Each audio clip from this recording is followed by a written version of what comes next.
नमस्कार व्यूअर्स, मैं हूं अमीश देवगन और आप देख रहे हैं देश का सबसे लोकप्रिय प्राइम टाइम कार्यक्रम आर पार। और इस हफ्ते का सबसे चर्चित शब्द रहा है लोकतंत्र, और खासतौर पर लोकतंत्र खतरे में है। पहले यह देश के भीतर कहा जाता था, लेकिन अब विदेश की जमीन पर जाकर राहुल गांधी ऐसा कह रहे हैं, और सिर्फ कहा ही नहीं है, विदेशों से मदद भी मांग ली है। आओ भारत का लोकतंत्र बचाओ, यानी अमेरिका और ब्रिटेन आओ भारत का लोकतंत्र बचाओ।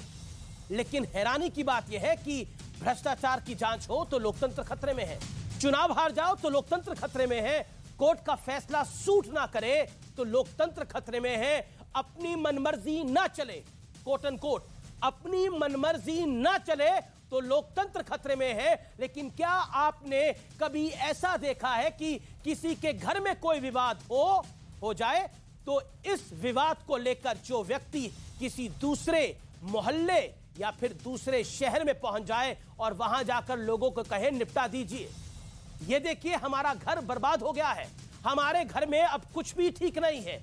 यह उदाहरण मैंने आज इसलिए दिया क्योंकि कांग्रेस के पूर्व अध्यक्ष सांसद श्रीमान राहुल गांधी ने लंदन में बैठकर अपने देश पर सवालों की झड़ी लगा दी है। लेकिन बड़ा सवाल है कि विदेश में भारत के दुष्प्रचार का एजेंडा चलाकर क्या देश में कांग्रेस जनाधार मजबूत कर पाएगी, यानी आपका वोट ले पाएगी। आज जनता जनार्दन के बीच, देश के युवाओं के बीच इसी मुद्दे पर होगी सबसे बड़ी चर्चा। देश में हारे तो विदेशियों के सहारे, आज का आर पार, आज की टक्कर इसी पर।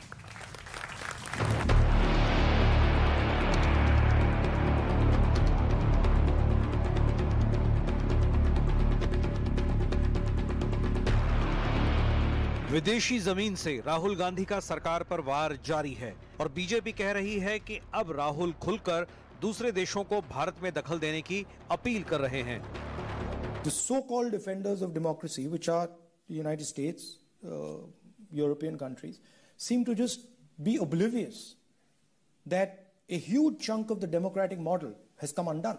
राहुल गांधी जी जहर फैलाना बंद करें, नफरत फैलाना बंद करें और विदेशी धरती का इस्तेमाल भारत के खिलाफ एजेंडा चलाना बंद करें।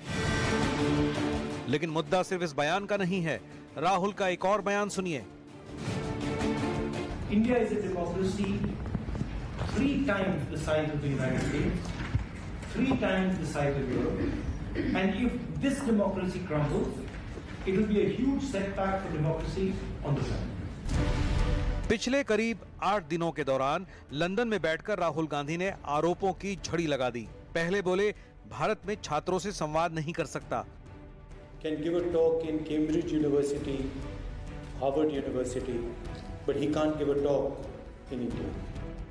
फिर बोले भारत में लोकतंत्र खत्म हो गया है। In my view, Narendra Modi is destroying the architecture of India. इसके बाद कहा संसद में बोलने नहीं दिया जाता। When we try to raise these questions, we're not allowed to raise them in the House. How dare anyone pick up courage to say so? सवाल है कि जब राहुल गांधी संसद में जमकर बोलते हैं, भारत जोड़ो यात्रा करते हुए देश भर के लोगों से संवाद भी करते हैं, फिर विदेश में बैठकर देश के लिए दुष्प्रचार करने का मकसद क्या है? आज जनता के बीच इसी मुद्दे पर होगी सबसे बड़ी राजनीतिक बहस। और आज जनता जनार्दन के बीच सबसे बड़ी पॉलिटिकल बहस इसी मुद्दे पर होगी। और आज एक बड़ा पॉलिटिकल फेस ऑफ है, आज एक बड़ी आर पार की टक्कर है। एक तरफ है भारतीय जनता पार्टी के प्रवक्ता और साथ ही साथ सुप्रीम कोर्ट के जाने माने एडवोकेट गौरव भाटिया, जो दूसरी तरफ है कांग्रेस पार्टी के बेहद लोकप्रिय नेता आचार्य प्रमोद कृष्णम और प्रियंका गांधी के एडवाइजर, जो हर हाल में चाहते हैं कि राहुल गांधी का शासन, प्रियंका गांधी का शासन 2024 में वापस आ जाए। वो तैयारी कर रहे हैं 2024 की। तो मेरे साथ आज एक्सपर्ट्स का बड़ा पैनल भी तैयार है। एक तरफ